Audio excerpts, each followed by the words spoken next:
Ce matin, nous allons parler d'un prophète. Nous allons parler de... Non, la main de l'Éternel n'est pas trop courte pour sauver, ni son oreille trop dure pour entendre. Mais ce sont vos crimes qui mettent une séparation entre votre Dieu et vous. Ce sont vos péchés qui font en sorte qu'ils ne puissent pas comprendre vos prières. Ésaïe chapitre 59 à partir du premier verset. J'aimerais que nous puissions lire ce passage tous debout, pour ceux qui le peuvent, bien sûr. Ensemble. Ceux qui peuvent se mettre debout.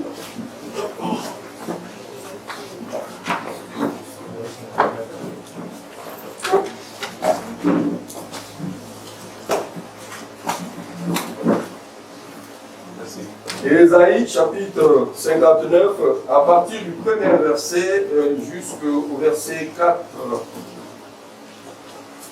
Ça y est, on y est? Voilà.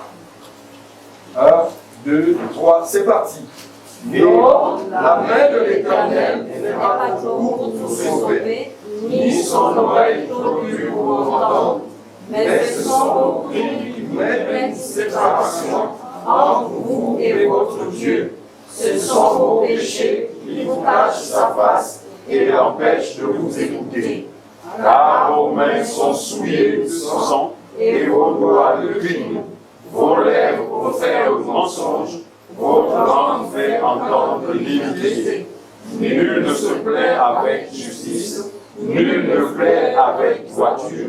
Ils s'appuient sur des choses vaines et disent des faussetés. Ils conçoivent le mal et enfantent le crime. Que Dieu bénisse sa parole et nous en donne le sens. Amen. Gloire à Jésus.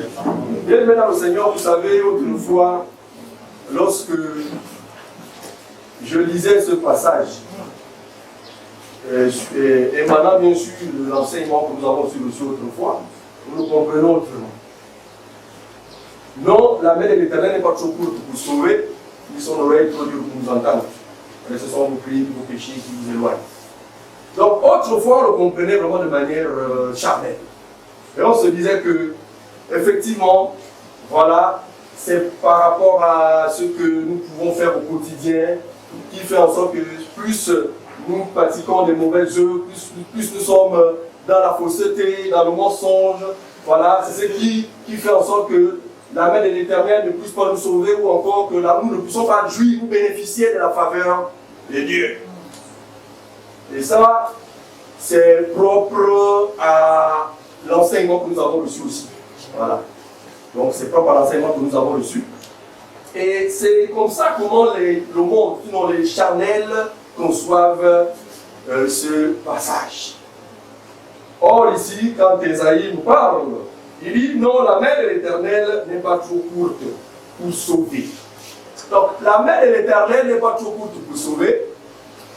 Il ne s'agit pas d'une main physique qui descendrait peut-être du ciel pour sauver qui que ce soit. C'est-à-dire une main comme la mienne, comme ça, cette main qui va descendre. Parce que ça, c'est les hommes charnels conçoivent toujours les choses de Dieu de manière charnelle. Et c'est normal parce qu'ils n'ont pas compris les choses de Dieu. Alors, la main de l'Éternel ici n'est pas trop courte pour sauver. Elle n'est pas trop courte pour sauver qui? Point d'interrogation. Donc, la main de l'Éternel, c'est une personne. La main de l'Éternel, c'est une personne. Souvent, dans les réseaux sociaux, il y a toujours des images, on voit une main, une grosse main, une grande main, je veux dire, et puis il y a quelqu'un qui est sur cette main. Après, souvent, celui qui a fait son post écrit en bas, personne ne peut te ravir de la main de mon père. Comme s'il s'agissait de ce genre de main. Non, il ne s'agit pas de ça. Ça, c'est les gens qui comprennent les choses de manière charnelle. Et quand vous allez voir, les gens vont mettre la main, sans comprendre. Ils croient que la main de Dieu là, c'est une main physique ou quelqu'un ici là. Comme le Seigneur a dit, personne ne vous ravira de la main de mon Père. Mais la main de Dieu, c'est qui? C'est la question qu'il faut savoir. Parce qu'on ne peut pas dissocier la main de quelqu'un avec la personne elle-même. Donc, la main de Dieu n'est pas trop courte pour sauver. Alors c'est pourquoi nous disons que la main de Dieu, c'est la personne de Jésus. C'est la personne de Jésus. Nous allons prendre nos Bibles dans Romains chapitre 10 au verset 16. La main de Dieu n'est pas trop courte pour sauver. Romains chapitre 10, verset 16. Celui qui a la page peut lire très rapidement. Romains chapitre 10, au verset 16. Romains chapitre 10, à Oui. verset 16. Oui. Il est écrit. Mais tous n'ont pas obéi à la bonne nouvelle. Mais tous n'ont pas obéi à la bonne nouvelle. Aussi Ésaïe dit-il, Oui. Seigneur, C'est- Oui. a cru à notre prédication. Amen. Amen. Mais tous n'ont pas obéi à la bonne nouvelle. Aussi Ésaïe dit-il, qui a cru à notre prédication. Donc ici, l'apôtre Paul nous dit que tous n'ont pas obéi à quoi? À la bonne nouvelle. Quand nous parlons de bonne nouvelle, il s'agit de la personne de notre Seigneur Jésus-Christ. Parce que c'est Jésus-Christ qui a emmené, n'est-ce pas, l'évangile de la bonne nouvelle. Donc il faut comprendre qu'avant l'arrivée de Jésus, vraiment, tout était confus. Tout était dans les ténèbres. Donc c'est Jésus qui vient avec la bonne nouvelle. La bonne nouvelle pour quoi? La bonne nouvelle pour sauver le croyant. Donc la main de Dieu n'est pas trop courte pour sauver, n'est-ce pas, le croyant. La main de Dieu ici, c'est la personne de Jésus. Prenons encore prenons aussi Jean chapitre 12, verset 38. Jean chapitre 12, verset 38. La main de Dieu n'est pas trop courte pour sauver. Donc la main de Dieu, c'est la personne de Jésus. C'est lui, n'est-ce pas, qui est la main de Dieu, parce que Dieu se révèle. Il faut le savoir, bien aimé dans le Seigneur, Dieu se révèle. Et pour se révéler, il faut bien naturellement qu'il passe par un individu pour se révéler aux hommes. Parce que Dieu, il est éternel. Dieu, il est éternel. Dans Jean, là-bas, chapitre 4, la Bible dit que Dieu est esprit, et il faut que ceux qui l'adorent aussi en esprit. Donc Dieu étant esprit, il dit que sa main n'est pas trop courte pour sauver. C'est pourquoi nous disons que la main de Dieu, c'est la personne de Jésus. Mais Dieu a besoin, n'est-ce pas, de se faire connaître aux hommes. Mais pour que Dieu se fasse connaître aux hommes, il faut naturellement qu'il prenne, n'est-ce pas, un corps. C'est pourquoi Dieu se révèle aux hommes par la personne de Jésus-Christ. Donc si tu veux voir Dieu, il faut seulement regarder la personne de Jésus et tu connaîtras Dieu. C'est pourquoi je prends dans Jean chapitre 17, verset 3. Il dit, la vie éternelle, c'est qu'ils te connaissent, toi, le seul vrai Dieu, et celui que tu as envoyé, Jésus-Christ. Donc, Dieu vient se révéler aux hommes, à ses frères, à ses enfants, par la personne de Jésus. Oui, Jean chapitre 12, verset 38. Afin que s'accomplisse la parole d'Ésaïe le prophète. S'il te plaît, mon frère, donnez toujours la page de la référence parce que Voilà. tous ne sont Jean pas... chapitre 12 à son verset 38. Oui, c'est quelle page? Page Il faut que tout le monde- 1079. Page 1079. Pour ceux qui ont l'édition Louis Ségon, bien sûr. Louis Ségon, page 1079. Oui, allons-y, mon frère. Afin que s'accomplisse la parole. Oui. La parole qu'Ésaïe le prophète a prononcée. Oui. A prononcé, Seigneur, qui a cru à notre prédication Oui. et à qui le bras du Seigneur a-t-il été révélé? Amen. Amen. Donc, ici, la Bible nous dit, afin que s'accomplisse la parole qu'Ésaïe le prophète a prononcée, Seigneur, qui a cru à notre prédication. Et à qui le bras du Seigneur a-t-il été révélé? Donc le bras du Seigneur se révèle aux individus. Le bras du Seigneur se révèle. Donc Dieu se révèle. C'est pourquoi la main de Dieu n'est pas courte pour sauver. La main de Dieu n'est pas courte pour sauver le croyant. Donc Dieu vient se faire connaître aux hommes en la personne de notre Seigneur Jésus. Voilà. Aussi ne pouvait-il le croire parce qu'Ésaïe dit encore, il a aveuglé leurs yeux et autres. Amen. De peur, et leur cœur de peur qu'ils ne voient des yeux et qu'ils ne comprennent du cœur et qu'ils ne se convertissent et que je ne les guérisse. Donc, la main de Dieu n'est pas trop courte pour sauver. Nous avons dit que nous voyons que la main de Dieu ici, c'est la personne de Jésus. Prenons encore Ésaïe, chapitre 53, à partir du premier verset. Que dit la parole de Dieu? Ésaïe 53, à partir du premier verset. Ésaïe 53, verset 1. Page 1730. 730. Oui. Voilà. Qui a cru à ce qui nous a été annoncé? Qui a cru à ce qui nous a été annoncé? Oui. Qui a reconnu le bras de l'Éternel? Qui a reconnu le bras de l'Éternel? Amen. Amen. Donc Ésaïe ici, il dit, qui a cru à ce qui nous avait été annoncé? Qui a reconnu le bras de l'Éternel? Donc il y a des personnes en principe qui ne reconnaissent pas le bras de l'Éternel.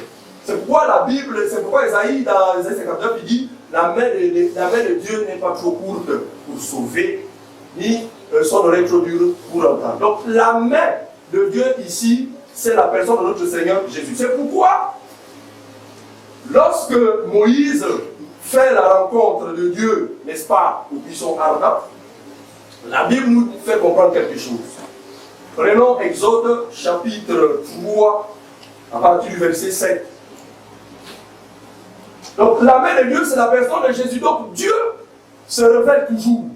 Mais il faut que il y a des gens qui doivent, n'est-ce pas, croire à la main de Dieu, au secours de Dieu. C'est pourquoi il a dit qui a cru, qui a reconnu le bras de l'Éternel. Oui. Exode 3, Oui. à partir du verset 7. Très bien. L'Éternel dit. L'Éternel dit, là c'est l'Éternel qui parle à Moïse. Moïse fait la rencontre de Dieu dans le buisson ardent au désert. Oui. J'ai vu la souffrance de mon peuple. Écoutez ce que Dieu dit à Moïse. Dieu dit à Moïse, j'ai vu la souffrance de mon peuple, oui. Qui est en Égypte. J'ai vu la souffrance de mon peuple qui est en Égypte, oui. J'ai entendu les cris qui poussent devant ce Dieu dit à Moïse, il a entendu les cris que poussent ses enfants devant ses oppresseurs. devant ses oppresseurs, oui. Oui, je connais ses douleurs. Il dit oui, je connais ses douleurs. Verset 8. Oui. Je suis descendu pour le délivrer de la domination des Égyptiens. Maintenant, Dieu dit à Moïse, je suis descendu pour le délivrer. Oui. Et pour le faire monter de ce pays jusque dans un bon et vaste pays. Amen. Amen. Moïse rencontre Dieu dans le buisson ardent. Dieu, par son grand amour, à cause de son grand amour, pense à ses enfants qui sont en captivité, qui sont sous le joug de Pharaon. Alors, lorsque Moïse rencontre Dieu dans le buisson ardent, Dieu va lui dire que j'ai vu la souffrance de mon peuple qui est en Égypte. Il dit, j'ai entendu leurs cris. J'ai entendu leurs cris et je suis descendu. L'Éternel dit, j'ai vu la souffrance de mon peuple qui est en Égypte et j'ai entendu les cris que lui font pousser ses oppresseurs, car je connais ses douleurs. Verset 8, il dit, je suis descendu pour le délivrer de la main des Égyptiens et pour le faire monter dans ce pays, un bon et vaste pays, où coule le lait et le miel. Amen. Amen. Donc Dieu dit à Moïse, maintenant je suis descendu. Pendant que Dieu est en train de parler avec Moïse, Moïse pour le moment ne comprend pas encore ce qui est en train de se passer. Parce que Dieu dit, je suis descendu pour, n'est-ce pas, délivrer ce peuple. Alors, mais quand Dieu descend, ça veut dire, Dieu il est esprit. Et un esprit n'a pas d'os, un esprit n'a pas de chair. Un esprit ne peut pas toucher. Mais il descend, quand il dit je suis descendu, alors il descend à la personne de Moïse. Parce que c'est à Moïse que Dieu dit va. Amen. C'est à Moïse qu'il dit va. Prenons Actes des Apôtres. Actes chapitre 3.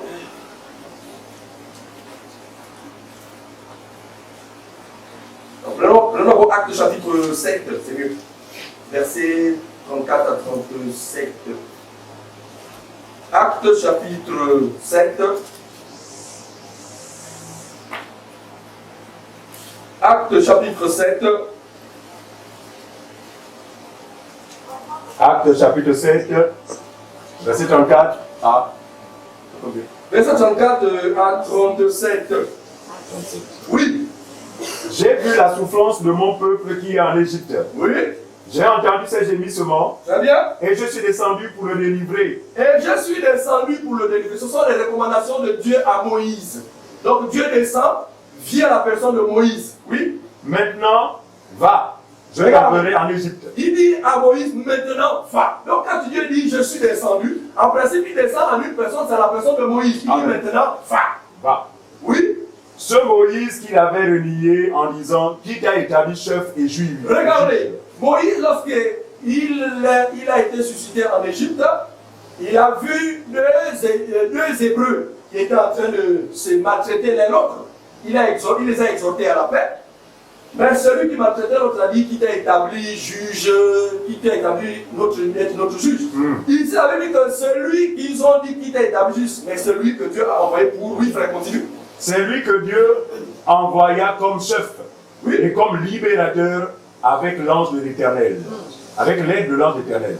Donc, c'est Moïse que Dieu a envoyé comme libérateur avec l'ange de l'Éternel. L'aide de l'ange de l'Éternel, oui. Qui lui était apparu dans le buisson. Qui lui était apparu dans le buisson. Donc, ça veut dire qu'en principe, Dieu était en Moïse. Donc, c'est Moïse qui était le bras de Dieu, n'est-ce pas, en Égypte. Donc, le bras de Dieu en Égypte, c'était Moïse. Alors, ce peuple qui était opprimé, qui était oppressé, qui était sous le joug de Pharaon, devait simplement croire en Moïse. Ce peuple devait simplement reposer sur la main de Moïse parce que Moïse était la main de Dieu en Égypte. Donc pour que le peuple d'Égypte soit délivré, ce peuple devait simplement croire en la personne de Moïse. Parce que Moïse était le bras de Dieu en Égypte. Ça peut dire qui a reconnu le bras de l'Éternel. Donc le bras de l'Éternel en Égypte, c'était Moïse. Amen. Amen. Donc voici comment Moïse reçoit les consignes, les recommandations vis-à-vis de Dieu pour aller faire quelque chose. Mais les gens pensent que quand on parle de la main de Dieu, voyez-vous, comme je le disais au début, ils ont toujours une pensée charnelle. Ils se font des représentations. Ce qui n'a rien à voir avec la pensée de Dieu. C'est normal. La Bible est claire. La Bible est claire à ce sujet. Donc, la main de Dieu en Égypte, c'était Moïse. Prenons Actes toujours, chapitre 3, je pense au verset 22 à 23.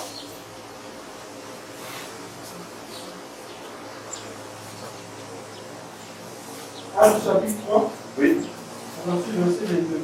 oui, à 23. Moïse a dit, Oui.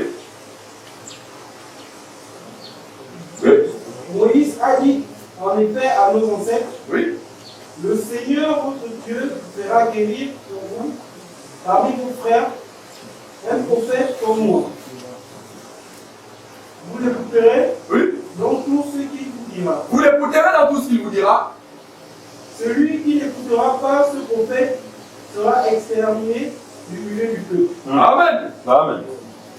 Moïse ici dit, Dieu suscitera d'entre vos frères un prophète comme moi. Donc, la main de Dieu en Égypte, c'était la personne de Moïse. Donc, ce qu'il faut rappeler ici, frères et sœurs, c'est que l'histoire de Dieu a été marquée par deux grandes dispensations. Donc, la première dispensation a été, n'est-ce pas, inaugurée par Moïse, avec le sang, n'est-ce pas, des animaux. Et la deuxième dispensation a été inaugurée par la personne de notre Seigneur Jésus-Christ avec son propre sang.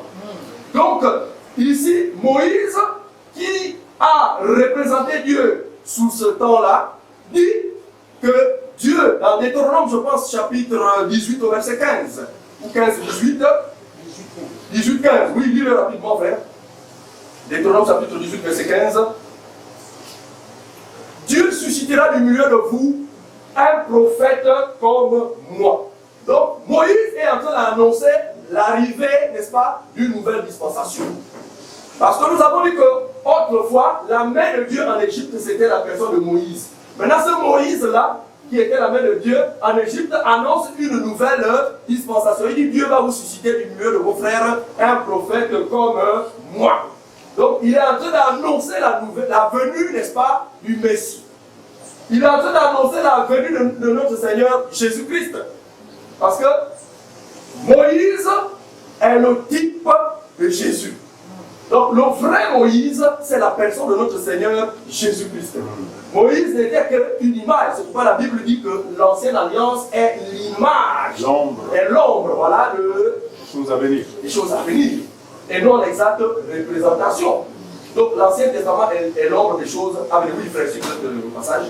Deutéronome 18:15. Deutéronome 18:15. L'Éternel ton Dieu te suscitera du milieu de toi, d'entre tes frères, un prophète comme moi. Vous l'écoutez. Très bien. Donc Dieu devait susciter, n'est-ce pas, du milieu du peuple un prophète comme Moïse, c'est-à-dire ayant les caractéristiques de Moïse. Voilà, c'était la personne de notre Seigneur Jésus.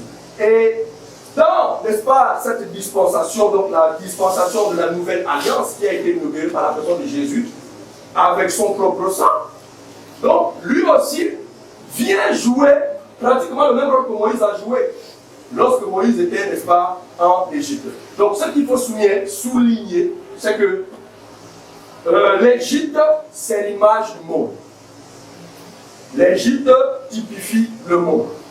Pharaon typifie le diable. Moïse, c'est le type de Jésus. Et Israël, c'est le type de l'Église. Donc, ici, l'Église que Jésus-Christ a inauguré, a enfanté, parce que c'est Jésus qui enfante l'Église. Amen. Donc, Jésus aussi, c'est maintenant lui qui vient pour sauver, n'est-ce pas, le croyant. Donc, la main de Dieu n'est pas trop courte pour sauver. Elle n'est pas trop courte pour sauver qui? Pour sauver le croyant. Parce que, effectivement, on a lu dans Romains 10 là-bas, la Bible dit que qui a cru? Il y a des gens qui ne vont pas croire en la main de Dieu. Les gens ne croiront pas en la main de Dieu. Ou les gens ne sauront pas que ça, c'est la main de Dieu qui est en train de nous visiter. C'est la bonne nouvelle.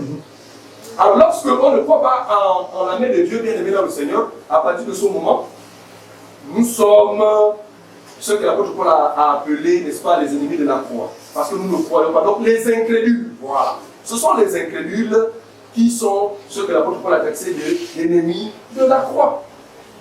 Donc, il faut aujourd'hui que le croyant puisse s'appuyer sur la personne de Jésus. C'est pourquoi la main de Dieu vient sauver le croyant. Nous allons prendre encore une écriture. Prenons, voilà, 1 Thessaloniciens. Donc, prenons d'abord Job, s'il vous plaît. Job chapitre 15. Job chapitre 15, verset, je pense, 35. Voilà, Job chapitre 15. Job 15, verset 35. Job chapitre 15, verset 35. Oui. Il est écrit. Il est écrit. Il conçoit le mal. Oui. Et il enfante le mal. Très bien. Il mûrit dans son sein des fruits qui le trompent. Amen. Amen. Il conçoit le mal et enfante le mal. Il conçoit le mal, bien aimé, ce sont les incrédules. Ce sont les incrédules. La main de Dieu n'est pas trop courte pour sauver, ni son oreille trop dure pour entendre. Donc, Jésus aussi arrive, il vient pour tous ceux qui vont croire en lui. Tous ceux qui croiront en Jésus-Christ, ce sont ces personnes qui seront sauvées. Les incrédules et autres, c'est la mort éternelle. Amen. Amen. Donc, on a fini avec Job. Ouais. D'accord. Il conçoit, voilà, je disais qu'il conçoit le mal et il enfante le mal. Il mûrit dans son sein des fruits qui le trompent. ce sont tous ceux qui, les impies, qui s'appuient, n'est-ce pas, sur leur propre pensée ou le faux évangile. Qui s'appuient sur le faux évangile. Ce sont eux les impies. Ce sont toutes ces personnes, effectivement, qui, au regard de ce qui se passe, ont une conception erronée de ce qu'on appelle la réelle liberté ou encore la réelle délivrance. Ils ne comprennent pas ce qu'on appelle la réelle délivrance. Qui est venu délivrer ou bien qui délivre, qui sauve en ce temps-là. De la même manière, Moïse aussi était la main de Dieu en Égypte. Maintenant, aujourd'hui, la main de Dieu ici, c'est qui? Ils ne comprennent pas ça. Ils ne comprennent pas. Revenons sur notre texte de base, Ésaïe 59. Voilà. Je vais prendre à partir du verset 3. Il dit, voilà, à partir du verset 2. Mais ce sont vos crimes qui mettent une séparation entre vous et votre Père. Premier verset, il a dit, non, la main de l'Éternel n'est pas trop courte pour sauver, ni son oreille trop dure pour nous entendre. Voilà. Donc Dieu n'exauce pas les pécheurs. Et Dieu exauce le croyant. Il nie son oreille trop dure pour nous entendre, mais ce sont vos crimes qui mettent une séparation entre Dieu et vous. Ce sont vos crimes qui mettent une séparation entre votre Dieu et vous. Et alors, autrefois, on pensait que lorsqu'on nous dit ce sont nos crimes, effectivement, qui mettent une séparation entre Dieu et nous, on se disait que certainement par rapport à ce qu'on faisait. Hein? Et l'autre on dit non, mais ce passage-là, ce sont vos crimes parce que les assassins tuaient les gens comment? Et le fait d'être un criminel, effectivement, on ne peut pas être. Forcément, il y a une barrière qui va s'installer entre Dieu et nous. Parce qu'il dit ce sont vos crimes. Donc, ici, on a affaire aux assassins, on a affaire aux gens qui font des mauvaises choses. Ça, c'est l'interprétation qu'on se donnait de ce passage-là. Ce sont vos crimes. Voilà pourquoi on amenait les gens à dire non, il faut régler vos vies. Parce que la Bible dit c'est votre manière de vivre qui met une barrière entre Dieu. Sur l'unique moyen, sur la seule personne de notre Seigneur Jésus, mais qui croit, n'est-ce pas, en eux-mêmes, qui croit à l'eau Anza, qui croit à l'huile d'onction, dites d'onction. Amen. Le sel. Le sel. Voici, ce sont ces personnes-là qui sont, n'est-ce pas, des criminels. Ce sont ces personnes qui sont des voleurs. Ce sont ces personnes, effectivement, qui ne sont pas agréables à Dieu. Mais pour le croyant a été sanctifié une fois pour toutes. Donc nous ne sommes plus des pécheurs. Parce que la Bible déclare dans, je pense, Jean là-bas, la Bible nous dit que, Jean chapitre 1, verset 29, voici l'agneau de Dieu qui ôte le péché du monde. Donc Jésus-Christ vient pour ôter le péché dans la vie du croyant. Donc quiconque croit n'est plus un pécheur. Parce que nous ne sommes plus justement sous le régime de la loi. Parce que 1 Jean 3 nous dit que le péché est la transgression de la loi. Donc quiconque pêche transgresse la loi. Or nous savons que nous ne sommes plus sous le régime de la loi, nous sommes sous le régime de la grâce.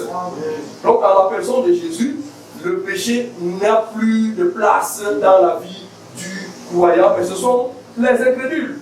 Amen. Amen. Voilà, nous allons prenons Romains chapitre 3. On va revenir sur Ésaïe, notre texte de base. Prenons d'abord Romains chapitre 3, à partir du verset 9. Romains chapitre 3. Romains chapitre 3, avec du verset 9. Oui. Quoi donc? Quoi donc? Sommes-nous plus excellents? Sommes-nous plus excellents? Nullement. Nullement. Car nous avons déjà prouvé que tout juif Car nous avons déjà prouvé que tout juif et grec sont sous l'emprise du péché.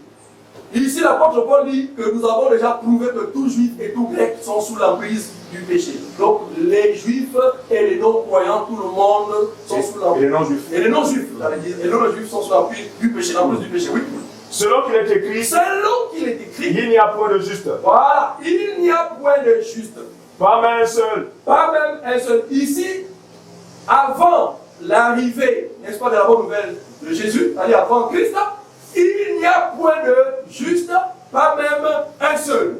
Nul n'est intelligent. Nul n'est intelligent. Ça veut dire, oui, frère, on va continuer. Ça veut dire quoi? Ça veut dire qu'en principe, dans la vie de celui qui n'a pas Christ en lui ou en elle, voilà, personne n'est intelligent, nul ne cherche Dieu.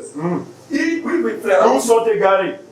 Tous sont égarés. C'est-à-dire que tous ceux qui n'ont pas cru à la bonne nouvelle de Jésus-Christ, tous sont égarés. Oui. Ils sont pervertis. Ils sont pervertis. Tous sont pervertis. Oui. Il n'en est aucun qui fasse le bien. Il n'en est aucun qui fasse le bien. Regardez, quand l'apôtre dit il n'en est aucun qui fasse le bien, pourtant nous assistons, n'est-ce pas, dans les milieux aujourd'hui dites églises anti-Christ, parce que ce ne sont pas les assemblées des saints, ce n'est pas l'église du Seigneur, par rapport à ce qui est communiqué à l'intérieur, bien sûr, parce que la Bible déclare dans Jean chapitre 3, verset 34, celui qui a envoyé le Dieu dit les paroles de Dieu. Or, si ce que tu dis, ce n'est pas Dieu qui a dit, on comprend par là que ce n'est plus l'église du Seigneur. Voilà. Et pourtant, au premier regard, ils font, n'est-ce pas, ils font des bonnes choses, ils assistent, ils font des dons, voilà, ils construisent même des écoles, ils construisent des hôpitaux. Mais la Bible dit ici, il n'en est aucun qui fasse le bien. Mais de quel s'agit-il? En principe, c'est parce que le bien ici, il n'y a que la personne de Jésus, donc l'évangile de la bonne nouvelle de Jésus qui peut faire en sorte que quand Dieu vous regarde, vous faites des bonnes choses. Amen. Donc quiconque ne croit pas en cet évangile, en principe ne peut faire aucune bonne œuvre. Malgré que ce dernier va, n'est-ce pas, assister les autres, va donner... Non. Bien aimé, si ce dernier n'a pas cru à l'évangile de la bonne nouvelle de notre Seigneur Jésus, tout ce qu'il fait, c'est en vain. Tout ce qu'il fait n'a strictement rien à voir avec la volonté de Dieu. Il va plaire certainement aux hommes, mais il ne plaira jamais à Dieu. Parce que pour plaire à Dieu, il faut avoir la nature de Dieu. Amen. Et la nature de Dieu, c'est le bras de Dieu. Nous avons dit qu'on ne peut pas dissocier le bras et la personne. Donc, pour connaître, n'est-ce pas, le Fils, pour connaître le Père, il faut être en face du Fils. Donc, c'est le Fils qui est là pour nous faire connaître Dieu. Et pour plaire à Dieu, il faut avoir le Fils. C'est pourquoi le croyant ne recherche pas la bénédiction aujourd'hui comme ces personnes qui prêchent un évangile toxique, un évangile qui ne relève aucunement de la parole de Dieu, qui passent tout leur temps à dire non, voilà, apporter les dîmes, venir payer vos dîmes pour sécuriser vos finances, pour chercher la bénédiction. Ah, mais si tu es croyant, c'est quelle bénédiction tu vas chercher? Parce que nous disons que le croyant est béni. Selon Éphésiens chapitre 1, verset 3. Il dit vous êtes bénis de toutes sortes de bénédictions dans le lieu céleste en Christ. Donc en Christ, le croyant est béni. Donc le croyant n'est plus à la recherche de la bénédiction. Donc ce sont ces orgueilleux, ces incrédules, ces criminels de la parole de Dieu qui aujourd'hui s'appuient sur leur propre intellectualisme, qui s'appuient, n'est-ce pas, sur leur capacité à plaire à Dieu.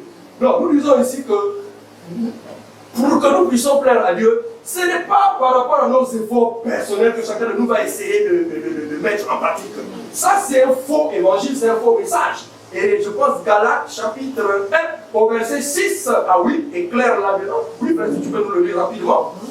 Il dit, si quelqu'un vient vous annoncer un faux évangile, donc il y a des gens qui annoncent un faux évangile. Et ces personnes-là, ce sont ceux qui n'ont jamais expérimenté la nouvelle naissance. Oui. Galates chapitre 1 à ce verset 6. Oui.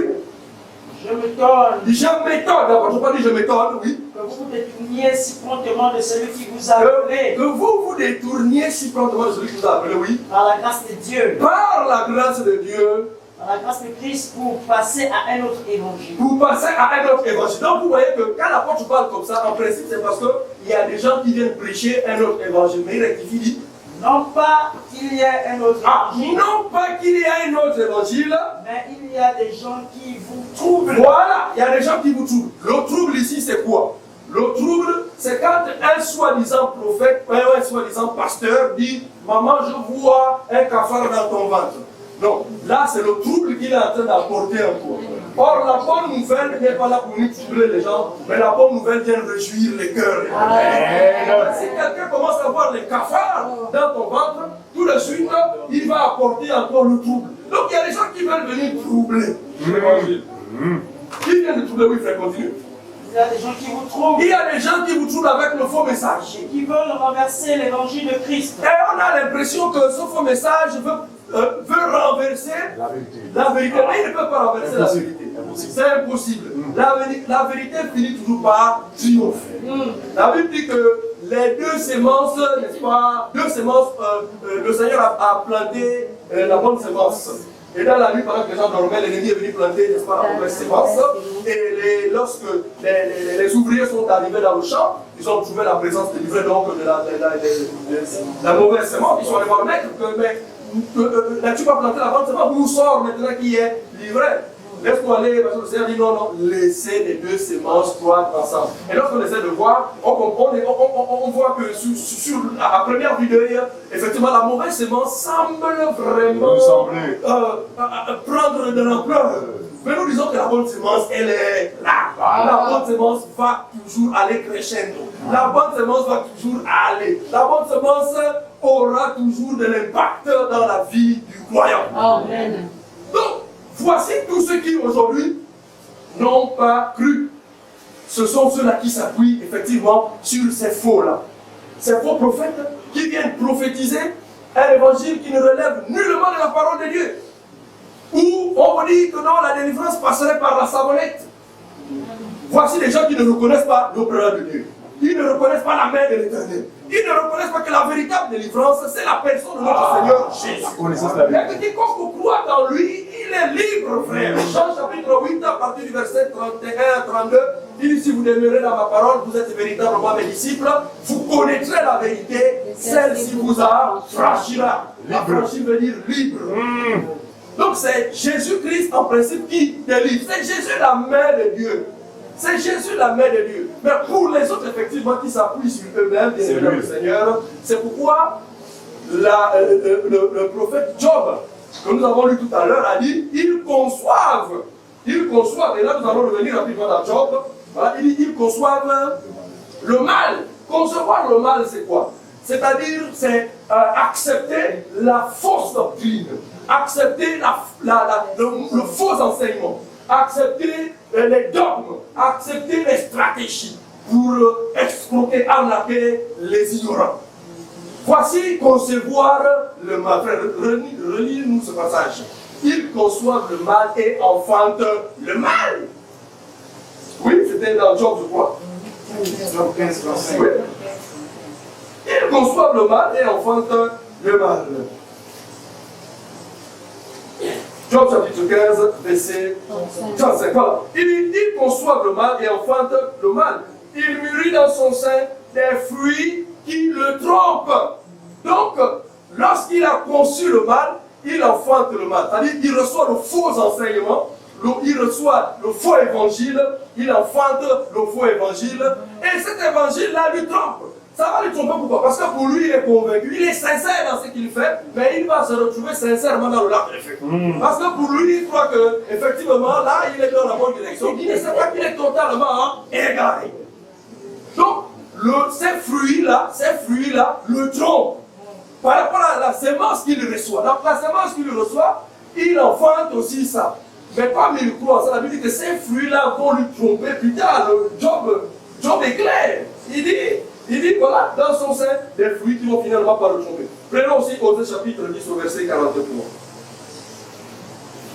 Osée chapitre 10 au verset 13, autant pour moi. Osée chapitre 10 au verset 13. Osée 10, 13. Oui. Vous avez cultivé le mal, moissonné l'iniquité, mangé le fruit du mensonge, car tu as eu confiance dans ta voix, dans le nombre de tes vaillants hommes. Amen. Regardez, frère, reprends encore le passage. Il dit, vous avez cultivé le mal. Vous avez cultivé le mal. Cultiver le mal, c'est quelqu'un qui prend plaisir. Quand on parle du mal ici, bien évidemment, le Seigneur, ce n'est pas, je répète, ce n'est pas quelqu'un qui fait forcément des mauvaises choses sur le plan naturel. Donc, cultiver le mal, ça dit que c'est donner accès à tout ce qui est contraire, à la saine doctrine. Voilà, donner accès, accorder du crédit aux faux messages, aux messages qui vont ramener les gens à mettre leur confiance en eux, à s'appuyer sur eux-mêmes, à s'appuyer sur son intelligence, à s'appuyer sur des choses physiques, des choses matérielles. C'est ça. Oui, frère. Vous avez cultivé le mal, oui. Moissonné l'iniquité. Moissonné l'iniquité. Oui. Mangez le fruit du mensonge. Mangez maintenant le fruit du mensonge. Oui. Car tu as eu confiance dans ta voix. Vous voyez? Donc c'est ça. Parce qu'en principe, dans cette voie, ces personnes ont une ferme assurance et pensent qu'en fait, ils sont sur la bonne voie.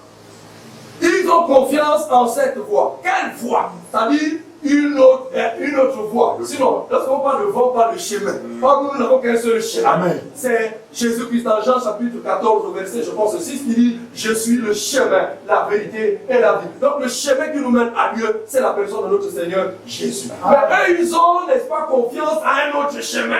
Et plusieurs chemins d'ailleurs. Plusieurs chemins. Et le Seigneur l'a dit, il y a deux portes, frère. Deux portes. Il dit large est la porte spacieuse, celle qui mène à la perdition, et beaucoup sont sur cette porte, beaucoup retrouvent facilement cette porte.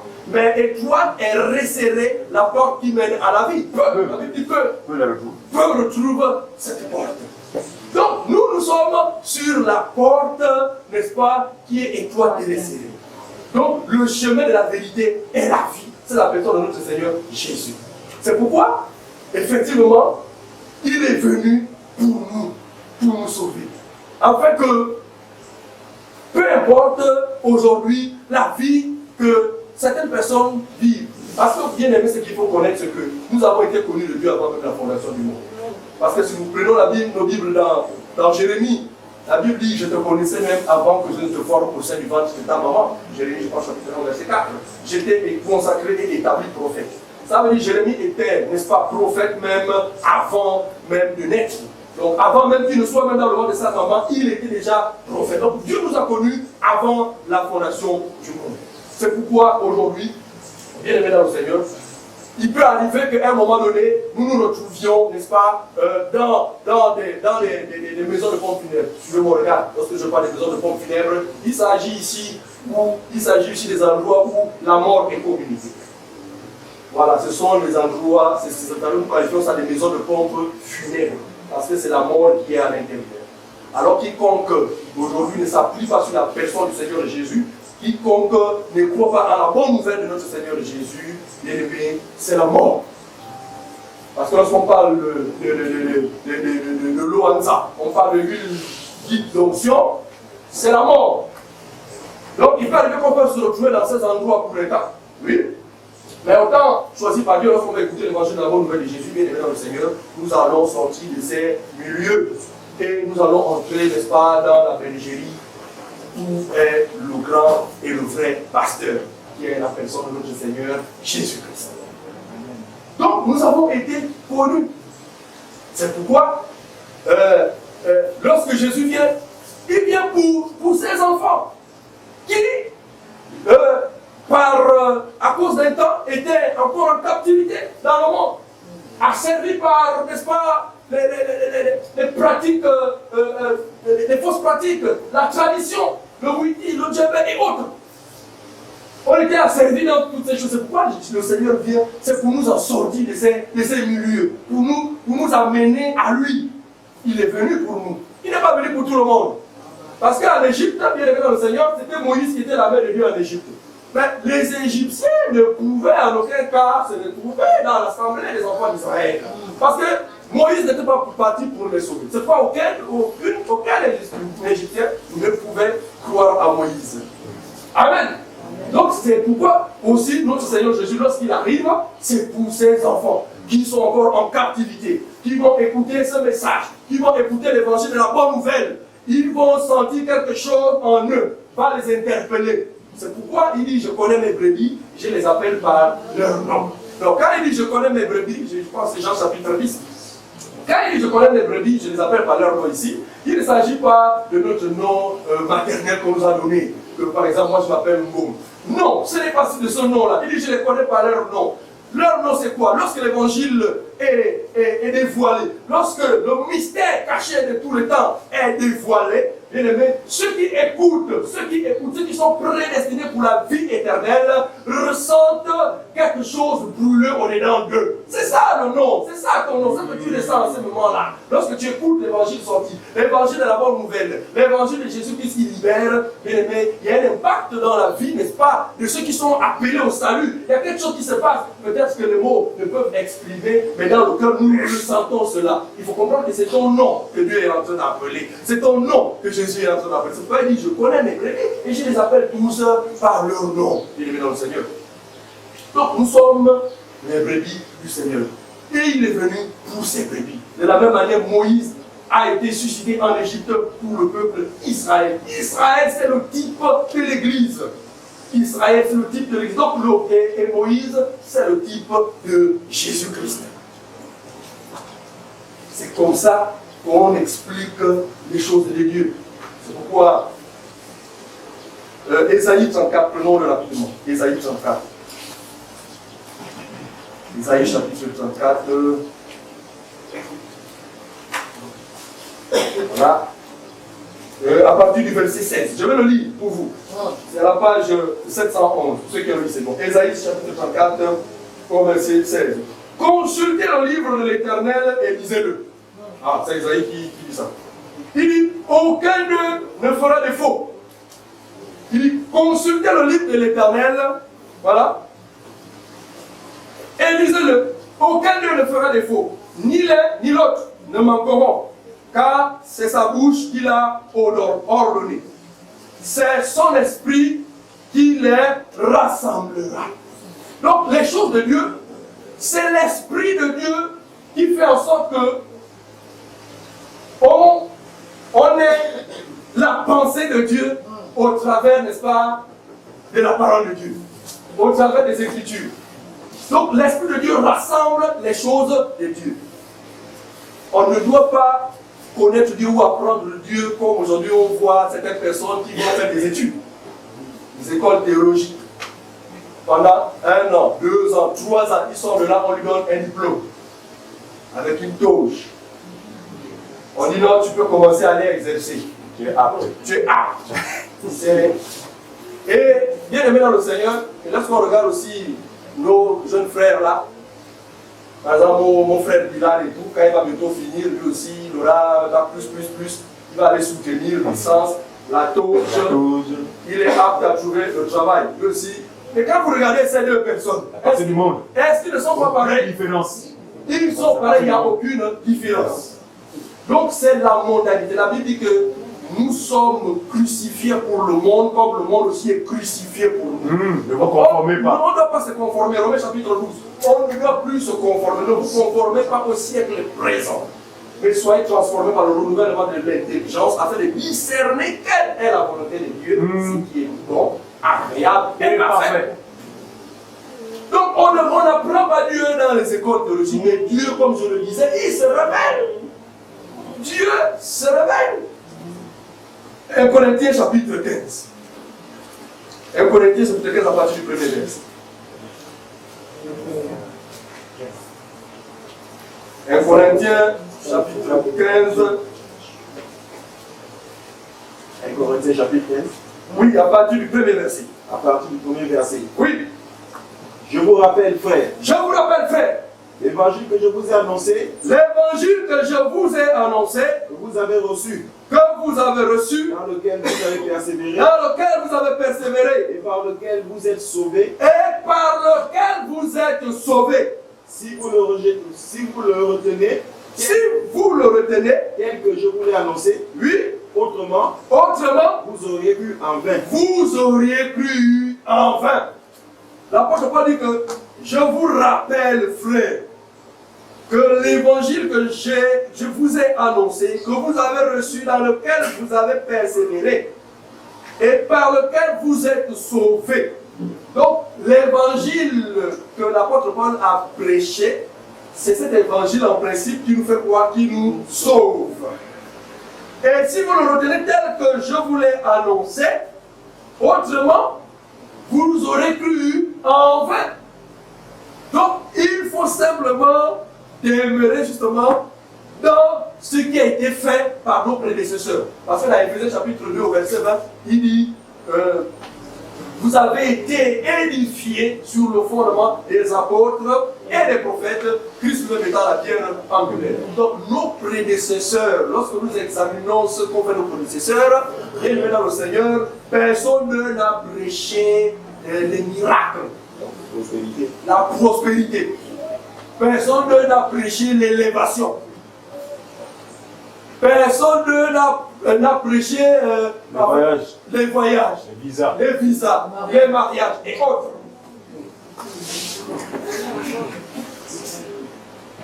Voici des personnes effectivement qui sont taxées comme étant des personnes incrédules. Et aucun incrédule dans la vie éternelle. Ce sont des criminels de la parole de Dieu. Parce qu'eux pensent qu'effectivement il faut se marier absolument. Mais tu peux avoir le mariage, tu peux te marier aujourd'hui. Mais le mariage n'est pas un passeport, n'est-ce pas, pour aller au royaume de Dieu. Nullement. Donc tu peux être guéri du sida, bien aimé, et aller tout fraîchement dans le lac de feu. C'est bien. Tu peux être guéri de la tuberculose et attraper encore même le paludisme. Donc, on n'est pas là pour... Le véritable ministre de Dieu n'amène pas les gens dans des miracles mensongers. Ça sont les miracles mensongers. Tout miracle qui n'est pas la base de la parole de Dieu, c'est un miracle mensonger. Dans Marc chapitre 16, je pense à partir du verset 16, il dit voici les miracles qui accompagneront ceux qui l'auront cru. Donc il faut d'abord croire premièrement à la parole de Dieu et les miracles vont accompagner ceux qui croient. Donc le véritable ministre n'est pas là pour prêcher les miracles, pour prêcher le mariage, les visas et autres, parce que nous savons que tout ça là, il y a, n'est-ce pas, des gens qui n'ont jamais cru. Les occultismes. Les occultismes, qui se marient, qui voyagent tous les jours. D'ailleurs, l'homme le plus riche du monde, c'est bon, peut-être les 5, il fait parmi les 5, Bill Gates. Voilà, Bill Gates. Mais il n'est pas incroyable, lui ne croit pas en Jésus. Quand tu vas lui dire Jésus Christ donne la richesse, il va te regarder, mais lui, moi je ne connais pas Jésus, regarde Jésus qui pense mal. Vous voyez? Donc c'est un faux message. Oh non, toi qui es dans la pauvreté, il faut venir, toi qui souffres. Ce sont les parents qui t'ont bloqué, il faut venir, on fait un travail spirituel. Tu verras qu'au sortir de là, Dieu va ouvrir les portes. La marmite mystique. Tu seras béni. La marmite mystique. Comment un soi-disant chrétien va être encore dans la marmite mystique? C'est la question que nous nous posons. Qui a cru au bras de l'Éternel? À qui le bras de l'Éternel a-t-il été révélé? Parce que si tu as cru au bras de l'Éternel, bien aimé, le bras de l'Éternel n'est pas court pour te sauver. Tu es sauvé. Tu es déjà sauvé. Donc, tu es sauvé de la marmite mystique dès lors que tu as cru au bras de l'Éternel. Comment toi tu vas dire le lien ombilical? Dans notre famille, nous chaque année, vraiment les gens meurent, c'est comme ça. Et tu es chrétien, tu vois, on va faire un travail spirituel. Ça, c'est la divination. La sorcellerie, ça n'a rien à voir avec la parole de Dieu. En Christ, le cordon ombilical est sectionné. On parle du cordon ombilical en Christ. C'est pourquoi nous avons affaire aux chrétiens aujourd'hui en Christ, qui sont chrétiens en Christ, qui ont cru après un récital. Qui va accepter le Seigneur aujourd'hui, les mains se lèvent. Répète après moi, Seigneur Jésus. Après on dit non, machin, on les appelle d'abord à l'estrade. Répète après moi. Acclamez, il a accepté, il a accepté. Tout le monde il a accepté le Seigneur. Le ciel est en joie. Le ciel est en joie. Et après, vous allez voir, ce sont ces mêmes gens qui vont inciter les gens à faire un combat spirituel. Interminable. Ils vont découper les démons, ils vont frapper, les écraser avec des matraques, des plumiers, le pilon. Voyez-vous, ça c'est, je vous assure, c'est la sorcellerie, ça n'a rien à voir avec la volonté de Dieu. C'est pourquoi le matin, ils vont frapper Satan, mais quand ils vont dormir la nuit, Satan vient les écraser. Ils appellent la nuit, c'est pasteur. Mais toi tu es chrétien, toi tu as frappé Satan la journée, mais pourquoi la nuit maintenant il t'étrangle? Mais ça veut dire que tu dois mettre un point d'interrogation par rapport à tu as cru à quoi? C'est ça, c'est que l'évangile qui t'a enfanté. Question. Si c'est l'évangile où on t'a dit de répéter après moi, il faut comprendre que tu n'as jamais été un chrétien. tu n'as jamais été un chrétien. Donc il y a beaucoup plus de 99,99% des frères et des sœurs qui sont des soi-disant chrétiens et chrétiennes. Je vous assure, ils sont chrétiens de nom. Parce que chaque dimanche, comme aujourd'hui, ils vont dans un milieu qu'ils appellent l'église. C'est pourquoi les dimanches, ils font tout pour être bien. Parce que pour eux, ils vont rencontrer Dieu. Il ne faut pas qu'ils soient. Ça, c'est le fruit de l'émanation du faux enseignant. Ce sont eux qui ont inculqué cela. La grande prostituée, Babylone la grande. Dimanche, c'est le jour du Seigneur. Non, ça c'est Babylone, l'église catholique qui a inculqué cela. Donc, or, en Christ, bien aimé dans le Seigneur, tous les jours, ce sont les jours du Seigneur. Tous les jours appartiennent à Dieu. Parce que si on dit que dimanche c'est pour Dieu, maintenant, ça veut dire dimanche c'est pour qui? C'est pour Satan. Donc, ça Satan une bonne fois. Mais parce que c'est le dimanche où quelqu'un même, il n'a pas l'habitude de lire la Bible. Donc c'est le dimanche, il cherche sa Bible. C'est dimanche. Tu vas où? Non, je m'en vais à l'église. Mais il m'a dit, mais Christ, quand samedi, il ne connaît pas la Bible. Soyons des véritables chrétiens, des chrétiens nés de la parole. Voilà, dans Jacques chapitre 1, verset 18, il dit, il nous a engendrés, frère, par l'évangile de la vérité. Quand on est engendré par l'évangile de la vérité, bien aimé dans le Seigneur, nous n'avons pas besoin de fuir les démons. Mais c'est eux qui nous fuient. Peu importe l'endroit où nous nous trouvons, je vous assure, s'il y a quelqu'un qui est mieux sécurisé, c'est le croyant. Et nous expérimentons ça tous les jours que je fais. À chaque seconde, on expérimente cette réalité, je vous assure, dans le Seigneur. Il n'y a rien de plus à être dans le creuset de la main de Dieu. Non, regardez, être dans le creuset de la main de Dieu, ce n'est pas la fausse main que vous voyez sur Facebook là où on fait. Ça, c'est le fruit de l'ignorance. Ce n'est pas ça. Quand le Seigneur dit, personne ne les ravira de la main de mon Père, en principe, il est en train de parler de lui-même. Parce qu'on ne peut pas séparer la main de quelqu'un et lui-même.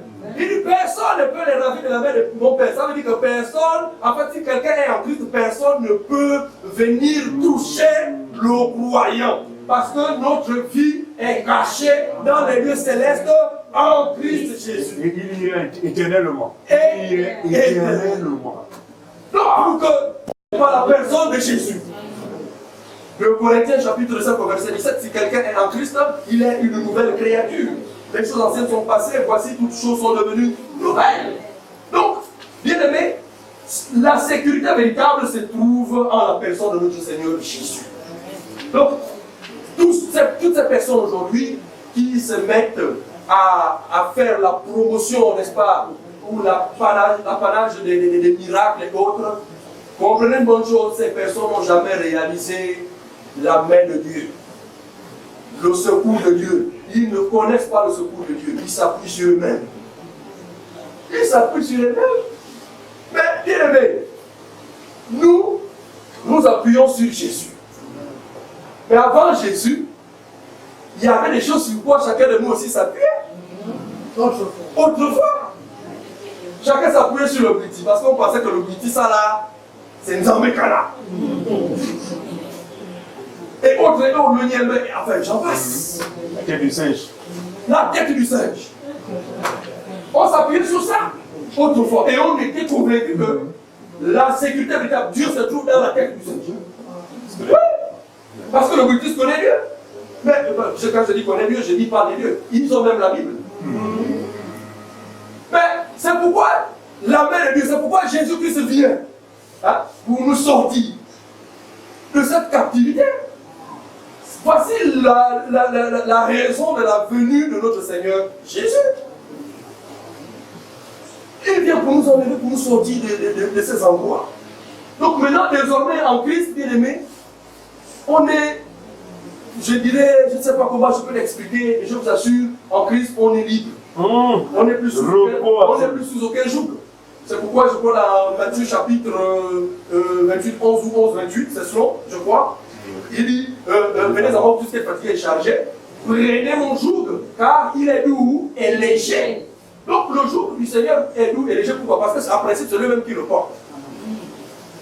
Or, autrefois là-bas, L'amulette qu'on te donne, pour que c'est lui qui te protège, c'est toi qui le protège. Parce qu'on te dit, si l'autre touche ça, eh bien, tu vas voir comment tu seras fouillé, tu seras foudroyé. Mais l'amulette qu'on t'a donné, normalement, c'est lui qui est chargé de te protéger. Mais toi, tu le protèges contre la pluie. Ah. Vous voyez, c'était un jour où ça. Le jour où tu oublies, il y a la pluie. Quand tu te fais comment? Tu vois? C'est l'oublier naturel. L'oublier naturel. C'est compliqué. C'est pourquoi il dit non, venez à moi, vous tous qui êtes fatigués et chargés, fatigués de ces choses. Vous êtes en train de vous soumettre à des thèmes, c'est un jour pesant. Il faut respecter les consignes données par le marabout. À la lettre. Mais tu veux la vie, tu veux la bénédiction. Mais comme tu veux la bénédiction, voici le ganga. Il faut faire comme ça, il faut faire comme ça. Si tu rates un, tu es foutu. Mais tous les jours, un jour je ne peux pas oublier. C'est un jour pesant. Donc c'est pourquoi Jésus-Christ vient pour dire non, non, venez à moi vous tous qui êtes fatigués et chargés, je vous donnerai du repos. Donc fatigué et chargé, frère, c'est pas fatigué des maladies comme les faux prophètes enseignent. Oh maman, toi qui as souffert longtemps de la maladie. Oh ma soeur, toi qui es dans le célibat. Mon frère, toi qui souffres, toi qui es dans le chômage.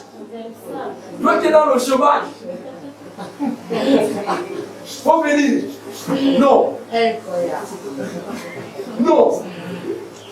Je vous assure, ça, c'est l'évangile de Satan. Et après, vous allez voir, il n'y a rien. Donc, la vérité, le vrai évangile, frère, ne prêche pas ces choses-là. On ne prêche pas toutes ces choses. C'est en Christ, frère, qu'on vit la réelle liberté. Ici, le Fils vous affranchit. Vous serez réellement libre. Réellement libre. C'est pas la fausseté. Parce que tu jouis de la véritable liberté. Mais c'est aujourd'hui on assiste aux croyants, je vous assure, c'est compliqué. Des soi-disant croyants, des soi-disant chrétiens, la nuit, il transpire. Il dit que la mort le pousse. Mais il dit qu'il est croyant, il n'arrive pas à dormir. Oh, mais vous le voyez là, très zélé, la journée. Il est zélé, il prie, il regarde. Ah oui, ça c'est un frère zélé. Mais la nuit, la mort, il dit non, je rêve la mort tout un jour. Toi, tu es quel genre de chrétien finalement? Oh, les moments de mais bastonne encore la nuit. Oh. Mais quand tu fais le zèle de la journée, là, c'est quel zèle? C'est un faux zèle. C'est le zèle amer. Voici des gens qui sont taxés effectivement des criminels de la parole de Dieu. Parce qu'ils rejettent ce qui fait la force de la piété. Je crois que c'est Tite qui le dit. Ils ont l'apparence de la piété, mais en reniant ce qui en fait la force. Ce qui fait la force de la piété, c'est quoi? C'est la parole, frère. Donc, ils ont l'apparence, c'est seulement les apparences. Ce sont les pharisiens modernes, qui veulent simplement paraître. Ils veulent attirer, n'est-ce pas, le plus grand nombre. C'est pourquoi ils sont là pour vous présenter les choses de manière à ce que vous puissiez maintenant voir en eux des personnes, des solutions qui sont là, qui viennent pour vous aider, pour vous sauver. Donc si tu as un petit souci, oh pasteur, ça ne va pas, j'ai besoin d'une prière, oh vas-y. Vous voyez, vous allez tout le temps dépendre. Et à la fin, il faut sceller. Il faut sceller, tu as dérangé l'homme de Dieu à 2h du matin. L'atterrissage. L'homme de Dieu doit continuer de déranger. Vous voyez, c'est la fausseté.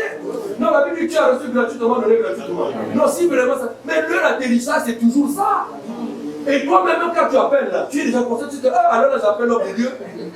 Ah, il faut que je prépare déjà l'offrande. Ça va me coûter cher. Ça va me coûter cher. Mais je suis aussi poursuivi par l'esprit. Je ne fais pas. Je n'ai pas d'autre alternative. Ils vous rendent dépendants d'eux pour mieux vous asservir. Or, l'évangile de la bonne nouvelle, frère, nous rend dépendants de la personne de notre Seigneur. Seul. Amen. Seul. L'évangile de la bonne nouvelle de Jésus met une croix sur le moi. C'est pourquoi dans Galates chapitre 2, verset 20, il dit si je vis, ce n'est plus moi qui vis, mais c'est Christ qui vit en moi. Donc, l'évangile de la bonne nouvelle, le vrai ministre oriente, n'est-ce pas, les brebis vers la personne de notre Seigneur Jésus. Comme des guides. Comme des véritables guides. Nous allons comprendre quelques passages, voilà. Prenons 1 Timothée chapitre 3. 1 Timothée chapitre 6, verset 3 à 6. Et quelqu'un d'autre va se préparer avec le 2 Timothée chapitre chapitre 4, versets 3 à 5. Voilà, allons-y, rapidement. 1 Timothée chapitre 3, 1 Timothée chapitre 6, verset 3 à 6. Voilà. Si quelqu'un Oui, allons-y. si quelqu'un enseigne de fausses doctrines Si quelqu'un enseigne de fausses doctrines, et ne s'attache pas aux saines paroles de notre Seigneur Jésus-Christ oui, et à la doctrine qui est selon la piété, et à la doctrine qui est selon la piété, il est en fait d'orgueil. il est enflé d'orgueil. Il ne sait rien. Il ne sait rien. Il a la maladie, les questions aux œufs, Voilà. et les disputes de mots. Voilà. D'où naissent l'envie, Très bien. les querelles, Mhm. les calomnies, Oui. les mauvaises soupçons. Oui. Les vaines discussions d'hommes Oui. corrompus, d'entendement, Oui. privés de la vérité, Privé de la vérité. croyant de la piété, que la piété est une source de gain. Oui. Rapidement. C'est en effet Une. une grande source de gain Oui. que la piété avec le contentement. Très bien. Deuxième passage. 2 Timothée. Chapitre 4, verset 3 à 5. Allons-y rapidement, on a presque fini. 2 Timothée, chapitre 3, verset 4. Car il viendra un temps Oui. où les hommes ne supporteront pas la sainte doctrine, Oui. mais ayant la Démangeaison. d'entendre des choses agréables, Oui. ils se donneront une foule de doctrines Très bien. selon leur propre désir. Selon leur propre désir. Donc voilà, c'est pourquoi aujourd'hui, il vous présente effectivement ce que vos oreilles aiment écouter. 2020, c'est ton année de percée. Toi qui as chômé pendant 2019, là. Je reçois. Je reçois. Ouais, ça, c'est ça que les oreilles aiment entendre. Vous savez, si je vous dis que 2020, mon frère, tu seras couronné, tu vas commencer à réfléchir. Ah, ça, c'est un faux prophète. Comment il peut prophétiser les mauvaises choses sur moi? Donc l'apôtre ici dit que dans les derniers jours, les gens auront la démangeaison d'entendre les paroles agréables. Et la parole agréable, c'est ça? Non, 2020, c'est ton année de percée. Ça, c'est une parole agréable. Ça c'est Satan qui parle. Oui, 2 Timothée chapitre 4, verset 3 à 5.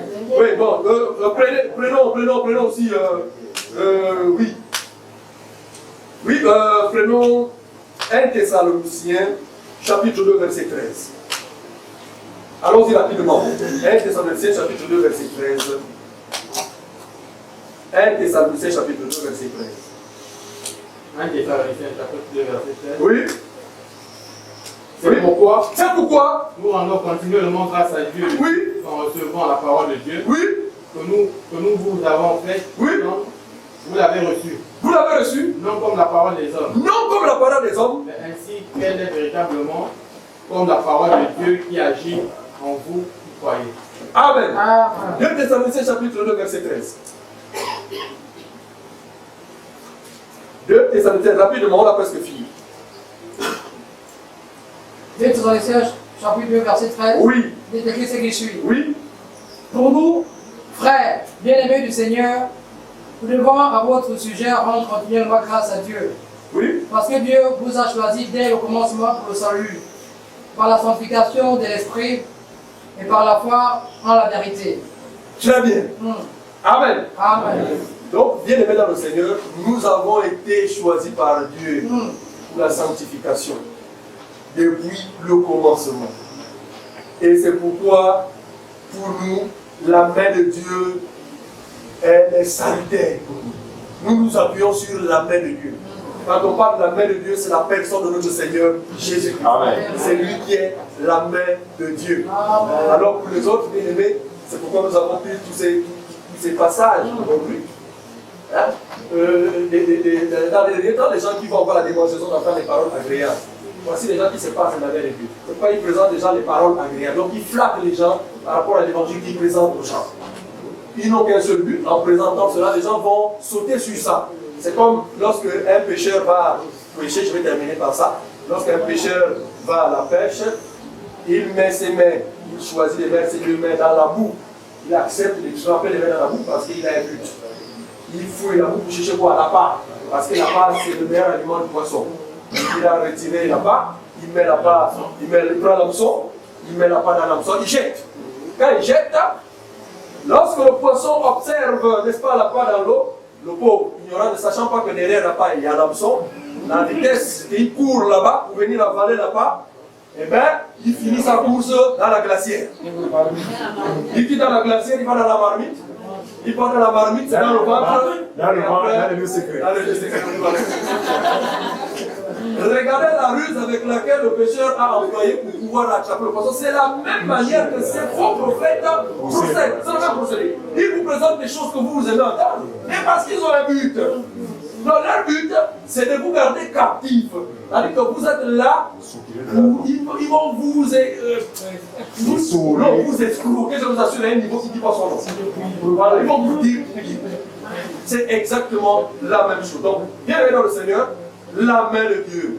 Non, la main de Dieu n'est pas trop courte pour sauver, ni son oreille trop dure pour vous entendre. Ce sont vos crimes et vos péchés qui mettent une séparation entre votre Dieu et vous. Donc, la main de Dieu ici, voilà, pour terminer, c'est la personne de notre Seigneur Jésus-Christ.